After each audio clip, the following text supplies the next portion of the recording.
Less than 15 minutes are left till the end of the Tournament of Power. 5 universes have already been eliminated. The only ones who are still standing include Kefla from Universe 6, Topo, Dispo, Casserole, and Jiren from Universe 11, and of course Goku, Vegeta, Frieza, Master Roshi, Android 17, and Gohan from Universe 7. Naturally, Universe 7 is winning considering how 6 of their fighters are still in the game, but will Kefla from Universe 6 and Jiren from Universe 11 allow that to happen? Now that's a good question. The Battle Royale is going to continue with Kefla stomping on Gohan's torso and asking him if he's sure he doesn't want to transform into a Super Saiyan. Gohan responds by grabbing her legs and hitting her with a kick of his own and saying no thanks. He really doesn't need that Super Saiyan transformation. And why is that, Kefla asks. She was genuinely confused. Like, why intentionally nerf yourself at a time like this even? Just what was Gohan plotting here? Gohan would grin like a menace and explains that he's chosen to evolve as a human and not just a Saiyan. He was no longer gonna rely on his Saiyan blood. Might sound cheesy, but Piccolo was there to elaborate and mention how Gohan is actually far stronger now than he was during the Buu saga. The rest of the fights also continue, but it becomes very clear that the first one to end is gonna be Gohan versus Kefla. There was no other way to go about it. She had reached her limit, and now that we look, the same goes for Gohan. Both Kefla and Gohan know that their next move is probably gonna be their last. It was fun while it lasted, but it's over now. Or is it? So far, everything has been going exactly as it did in the original Dragon Ball Super manga, but right as Gohan and Kefla exchange their final blows, Whis brings up something interesting this time. I was intrigued by how strong and stable Kefla has been, but I guess it was too good to be true after all, he says. What do you want about Whis? Beerus asks. Piccolo, the Supreme Kai, and the rest of the gang are also curious. I mean, what is Whis talking about here? Lord Beerus, let me ask you a simple question. If you multiply a negative by a positive, what do you get? Whis asks. Negative, of course. I know basic math, Beerus replies. Everyone was still a bit confused. I mean, why wasn't Whis just getting straight to the point? Well, he tells them to stop looking at him and look at what's going on in the battle. In this what if, we're gonna do something absolutely crazy. What if Gohan had gone beast during the Tournament of Power? And it's all gonna start with this battle versus Kefla. So guys, if you haven't already, consider leaving a like on the video to help us out in the algorithm. And don't forget to subscribe and turn on those notifications so you never miss a video as soon as they go live, because trust and believe, when Spark and Zero comes out, it's gonna be a movie over here. Even Frieza would flash a little smirk now that there was only one universe left for them to defeat, but then suddenly there was a green flash of light. Kefla fires a gigantic wave of energy from her mouth and reverses her own fall, and apparently she's gone completely insane because she also kicks Gohan back into the ring. Kefla seems to be under the influence of her own rage the same way Broly was during the movie, but now we're dealing with a legendary Super Saiyan fusion. Of course, Goku, Vegeta, and even Frieza are left completely stunned because, chronologically speaking, the Broly movie hasn't even happened yet. Yeah, they've seen Kale go berserk before, but overall, neither Goku nor Vegeta, or anybody else for that matter, has any idea just how dangerously strong Kefla is right now. For Beerus and the others, Whis' concern finally makes sense. He was concerned that Kale's negative factor may destabilize the Potara fusion and lead to unexpected consequences like this. For Goku, Vegeta, Frieza, even Jiren and everybody else, they were all aware that if nothing is done about this crazy berserker, then it's possible they could all be cooked. And as for Gohan, he was already pretty much done when he was falling out of the ring, but Kefla brought him back and he's now just getting brutally mauled by her. And of course, Frieza's weird ass suggests that maybe they just let her kill Gohan, that way it'll at least get her disqualified. Meanwhile, Goku and Vegeta attack Kefla from both angles. They were using Super Saiyan Blue, but the sheer friction caused by Kefla's blows was enough to push them away. But at this point in the manga, Goku has yet to unlock Ultra Instinct, so it's no wonder why he and Vegeta were being outclassed before they even got the chance to hit Kefla. At the same time though, Whis comments that Kefla still may not even be at her best. Her power was continuing to increase at an exponential rate. There was no other way to go about it. 12 minutes were left until the tournament ends, and they have no choice but to draw it out. Just stall her by any means necessary. But of course, with time running low, Jiren wasn't gonna allow any of that. After Goku and Vegeta, Jiren is the next to try. As expected, his sheer presence counters Kefla's rage, and he manages to land a kick straight to her torso. This sends her flying away, and Gohan finally manages to get a moment to breathe. It was over for him though. Every bone and every organ in his body felt like it had been completely destroyed. Wrathful Kefla's assault on him was only about 20 seconds, but she inflicted enough damage that it probably isn't a stretch to say that Gohan could die any moment. Now Kefla would get up and grin and start laughing hysterically. Her laughter was so loud and brazen that it was shaking the very stage that they fought on. At this point, even the destroyers were beginning to become concerned about her rage, but the Grand Priest assured them that if she's still on her rampage after the tournament is over, then he'll personally subdue her. Kefla's roar and laughter would continue when her wrathful Super Saiyan state completely transforms into the full power Super Saiyan transformation that we saw Broly use at the end of the movie. Right now, at this very instant, the strongest entity on the stage isn't Goku or Jiren. It was Kefla from Universe 6.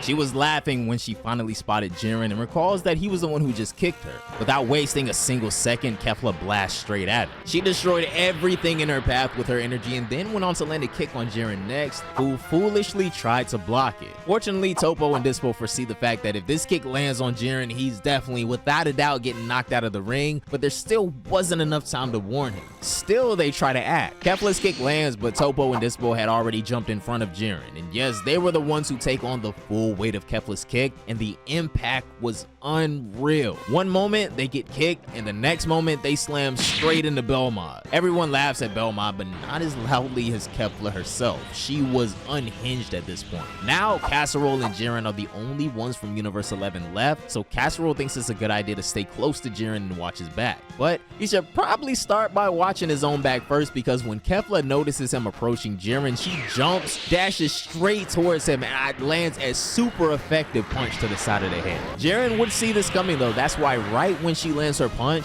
he appears behind her and tries to hit her with his big attack, Blazing Magnetron. And at the same time as when Jiren's punch lands, Master Roshi hits the both of them with his strongest Kamehameha he could muster, and when the dust settles, both Kefla and Jiren just look at Master Roshi, but little did they know that Roshi's Kamehameha was just a distraction. Universe 7 was setting up some teamwork here. It takes them all of like 2 seconds before they look the other way, and by that time, Frieza had already tossed a death ball their way. In this what if, this is how the ring ended up being destroyed, but as far as Jiren and Kefla are concerned, they both managed just fine. By skipping over the pieces of the ring that were still floating in the air, they make their way back to the main arena. Jiren notices Goku and Vegeta arguing about something, and 17 was helping Gohan get up, while Kefla was after Frieza and Roshi. The entire tournament was in chaos right now. In a last-ditch attempt, Frieza shields himself using Roshi, thinking that if Kefla kills the old guy, she'll automatically be disqualified, but Kefla simply smiles, peers behind him, and kicks the both of them out of the ring. At this point, only 10 minutes remain now until the end of the Tournament of Power. Universe 6 still has Kefla, Universe 11 has Jiren, and as for Universe 7, well, we have Goku, Vegeta, 17, and Gohan. It's not overly complicated, they just need to hold out for 10 more minutes and they win. But how are they gonna do that? Beerus grabs the Supreme Kai's earrings and throws them at Goku and Vegeta. He screams and tells them to hurry up and fuse right now, but as fate would have it, the sheer intensity of Kefla's energy is just too much, because as soon as the earrings make their way towards the arena, they just shatter.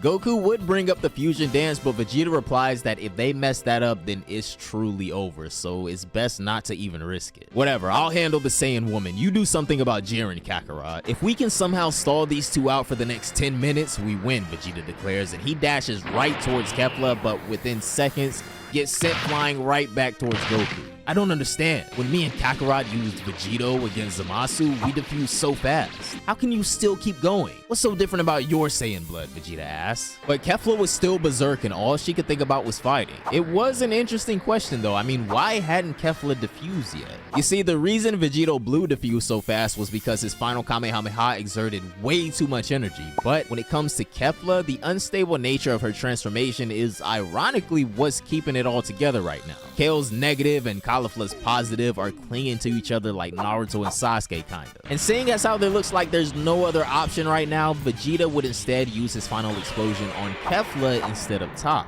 Intrigued and amused, Kefla responds with a gigantic full blast of her own, and the two energies collide and blow a massive hole through the arena. But even this was unable to stop Kefla. Vegeta is on his knees trying to get up when Kefla shows up in his face and just blasts him away with a simple flick to the forehead. Vegeta falls out of the ring from the same hole that was just created by them thanks to their explosions, but right before he's eliminated, Vegeta sends the very last of his energy to Gohan. It wasn't much, but enough for Gohan to stand on his own 2 feet again. Why, Vegeta? You should have sent that energy to Dad, Gohan says. No, Gohan, I'm afraid Vegeta has the right idea. The only one who can handle Kefla is you. You told me your goal is an ultimate transformation unlike anything anyone's ever seen before, right? Well, if there was ever a time for such a transformation, it's now. Come on, Gohan. Gohan. Do your thing. I'll handle Jiren somehow, Goku states. Of course, Gohan was skeptical. I mean, he could barely feel his legs at this point, but before he could even reply to Goku, the worst and most dramatic moment of the entire tournament happened.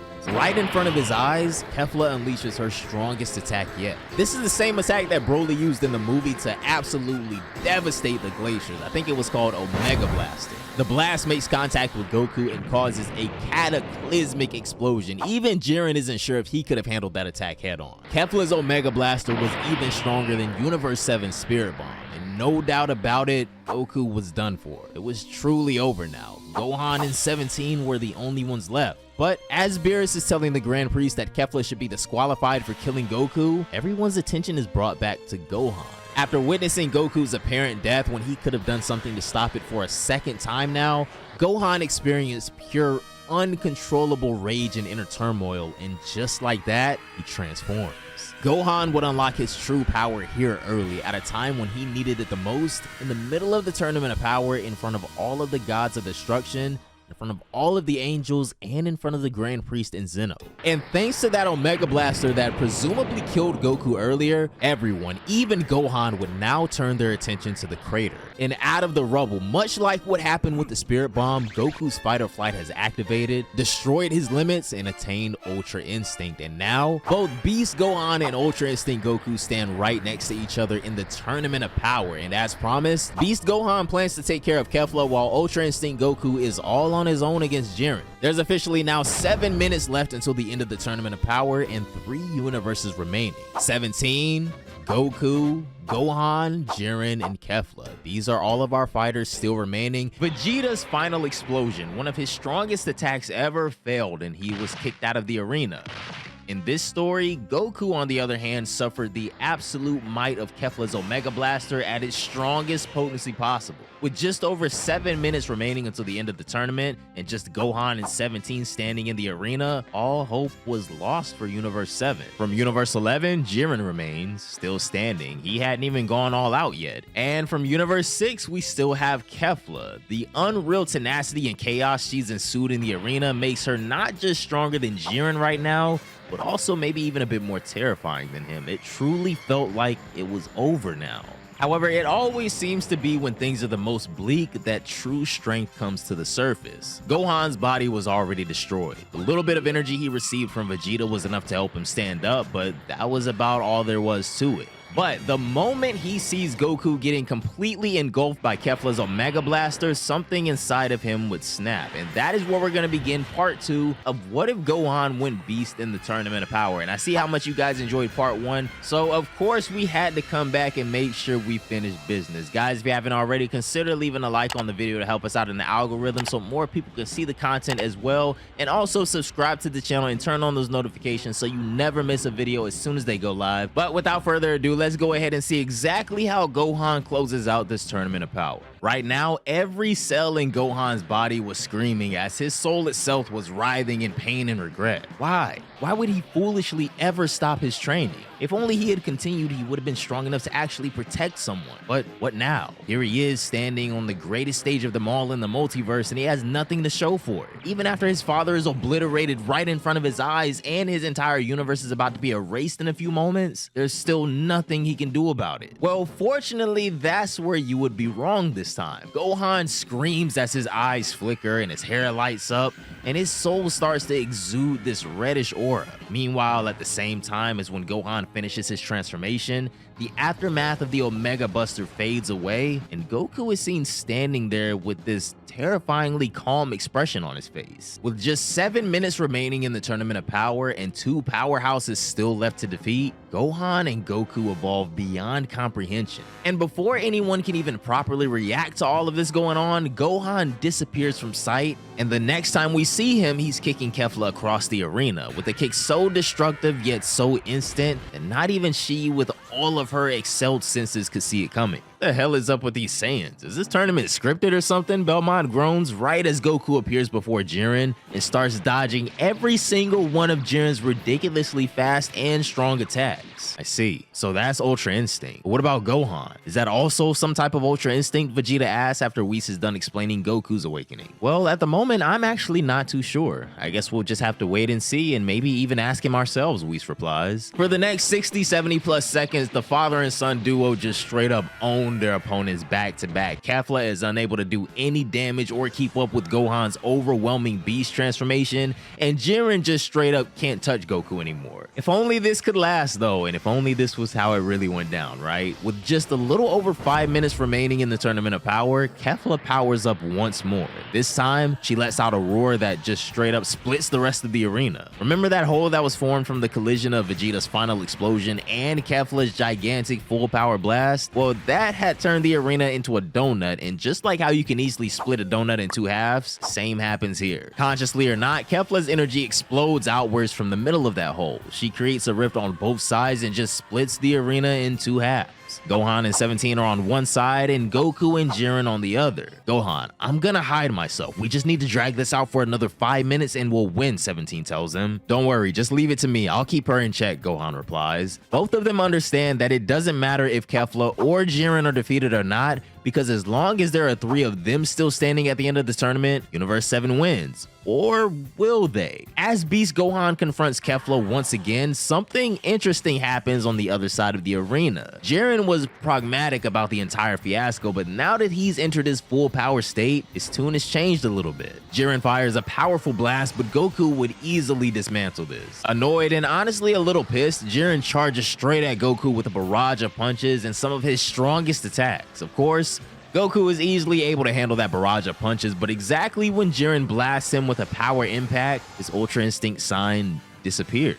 Goku actually was hit with that power impact from point blank range, but it's not over yet. Jiren then appears behind him and lands more punches, sending him crashing into the ground. Fortunately, Goku's body stops before he could fall even more off the edge, but Jiren was not playing around. He blasts another power impact with the clear intention of knocking Goku out of the arena. Goku would use the instant transmission to get out of the way while that part of the arena gets blown to pieces. Wasn't looking good though, and Goku knew that better than anyone. He was able to keep up Ultra Instinct sign for almost 2.5 minutes, but now what? Jiren immediately dashes straight at Goku. He was ready to land a destructive energy punch. Goku is taken a bit aback, but thanks to the adrenaline in his system right now, he manages another Super Saiyan Blue transformation. The punch would still hit him like a truck though, and it would actually be enough to snap Goku out of Super Saiyan Blue the very moment it lands.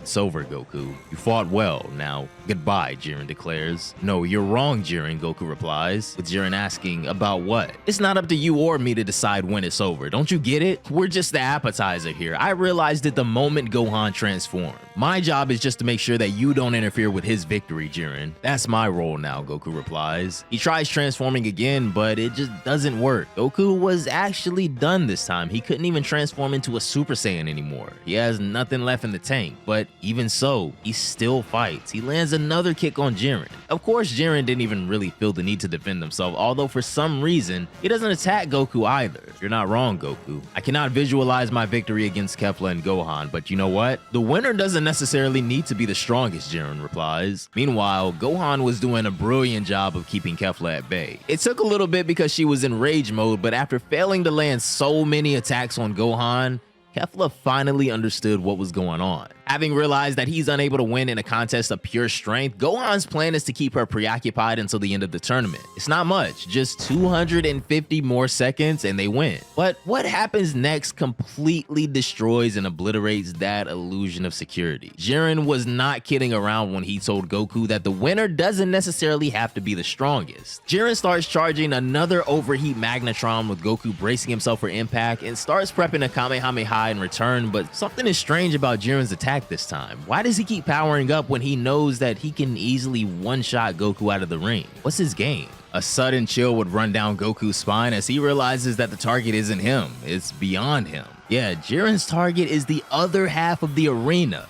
He plans on destroying the other half because that'd take the stage away from Gohan and Kefla. Goku was confused though. How is he planning on destroying so much land in just one move? But just then, Goku's eyes fumble upon a noticeable crack in the other half. He doesn't know physics or anything, but even he can tell that if Jiren's attack hits that crack, the shockwave will be felt throughout the entire arena. This would effectively destroy the part of the stage where Gohan and Kefla were fighting and where 17 was hiding as well. They'll fall out of bounds, and then all Jiren has to do is focus his attention on Goku. Gohan doesn't know about the crack though, not even 17 knows. It's not really that visible unless you're looking at it from the other half of the arena. Now, this isn't good at all. With just 4 minutes remaining until the end, Jiren puts the majority of his power left into this next overheat magnetron and fires it straight at that crack in the stage. At this rate, he won't even have to fight Gohan and Kefla. This blast was about to strip them of a place to stand on completely. If there was someone who could do something about it, it was Goku, but how? What would he even do at this point? Gohan, you gotta stop holding back. You have to defeat Kefla, Goku says, screaming at the top of his lungs. And what he does next, guys, I just want you to appreciate this split-second decision-making because there was some brain power that went into this. Goku hops right in front of Jiren's full-power Omega Heat Magnetron, and everyone watches in disbelief as Goku gets completely pulverized by this astronomical attack. Now, his plan was to sacrifice himself to not only stop Jiren from blasting away Gohan and Kefla, but to also get Jiren disqualified for killing him. And judging from the reactions of everyone in the audience, Goku's clutch moment made a terrific impression. Goku's sacrifice and quick thinking on his feet might have actually won them the tournament. The rate of Gohan's heartbeat explodes as he lands a brutal punch straight on Kefla's face and sends her flying straight down to the ground. He was gonna respect his dad's words and finish it as soon as possible, because if Kefla were to defuse, the tournament would end as a tie with 17 still there. Jiren was pissed though, but he was pissed for a different reason. Meanwhile, Beerus could only grin. Damn, you really are one insane guy, Goku. But don't look now, because Goku was somehow still standing. The surroundings cackle as a shell of black and bright white covers Goku's body. Jiren's strongest attack didn't kill him at all. In fact, it looks like it might have actually awakened something in him. When his aura crumbles away, Goku's hair fades from glowing white to gray now. Finally, Goku has achieved his first ever successful transformation into perfected Ultra Instinct. That's what I'm talking about, Dad, Gohan yells. Focus on your fight, Gohan. Finish her. You have less than 4 minutes left, Vegeta and Piccolo scream from their seats. As Jiren unleashes his super full power mode once more, Goku elapses and launches a Supreme Kamehameha. Oddly enough, it misses Jiren and blows straight past the arena, and by the time Goku is done firing that attack, his perfected Ultra Instinct disappears. He reverts back to his base state and collapses to the ground. As for Jiren, he knows exactly what's going on here. Well done, Goku. It seems I shouldn't have underestimated you, Jiren exclaims as he braces for impact. Suddenly, the entire half of the arena shatters. It shatters with such an intensity that not even the rubble is stable enough to gain a solid footing on. The thing is that the same crack that Jiren saw in the other half was also on this half. That's why Goku used his Supreme Kamehameha to pierce right through it. Jiren attempts to use another Omega Heat Magnetron to blow up the other half as well in a last-ditch attempt, but it was too late. That's it. Both Goku and Jiren are out of bounds now, both eliminated. Whis heals Goku and he explains to Vegeta that even he knew he only had one more move left in him. He wanted to fight Jiren more, but this was the only way to be useful in that situation. Universe 11 would disappear. Meanwhile, only 3 minutes remain for Kefla, Gohan, and 17. Champa screams at the top of his lungs for Kefla to just forget about Gohan and go find 17 and knock him out, but of course, rather than listening to anyone else, she just continues to power up and focus on Beast Gohan, which, now let me say this, Beast Gohan is strong, incredibly strong, but if Kefla were to keep adapting and somehow ascend past Super Saiyan 2, there might not be too much he can do after that. What the hell is going on? When is this fusion gonna come undone, Gohan thinks, which I'm kind of thinking the same thing, but it's only been a few minutes. Just 2.5 minutes left in the tournament to be precise. Gohan would decide to go all in and use a special beam cannon next. But just as he starts powering up for the special beam cannon, Kefla also starts powering up. She was more or less inspired by Goku and Jiren's strongest attacks, so she wanted to do the same, preparing to destroy whatever was left of the arena herself, and this one was much more powerful than the blast she used on Goku because in the last few minutes, Kefla had gotten insanely strong. Gohan would feel genuinely angered by this development. They were all fighting for their lives while this girl is out here having fun. He doesn't even wait and just launches his special beam cannon before Kefla even launches her attack. His attack makes hers explode all over herself, but Gohan doesn't stop here. He jumps straight at her and grabs her in a chokehold. He then screams at 17 and asks him to blast them both away with an energy blast, and sure enough, 17 is not gonna miss his opportunity. He immediately pulls out from between two rocks and blasts them both on out of here. Just like that, Kefla and Gohan are about to fall out of bounds. seconds. Universe 7 has won. Kefla is struggling for her life right now, but this is Beast Gohan. He just gotta throw her in a full Nelson. She ain't really going nowhere. However, with only 60 seconds remaining, something really convenient would happen. Their fusion would all of a sudden become undone. Immediately, Gohan tries to grab the both of them and take them out with him, but Kale's body reacts instinctively and kicks Kefla back into the ring. Gohan and Kale have been eliminated. Meanwhile, back on the stage, it's Kefla versus 17, and there's only 54 seconds left. 53, 52. Kefla completely understands that it's all on her now, so she would choose to use her last burst of strength to go Super Saiyan once more, but this is when 17 hits her with a Cell Driver. Before she knew it, she was also falling out of the ring.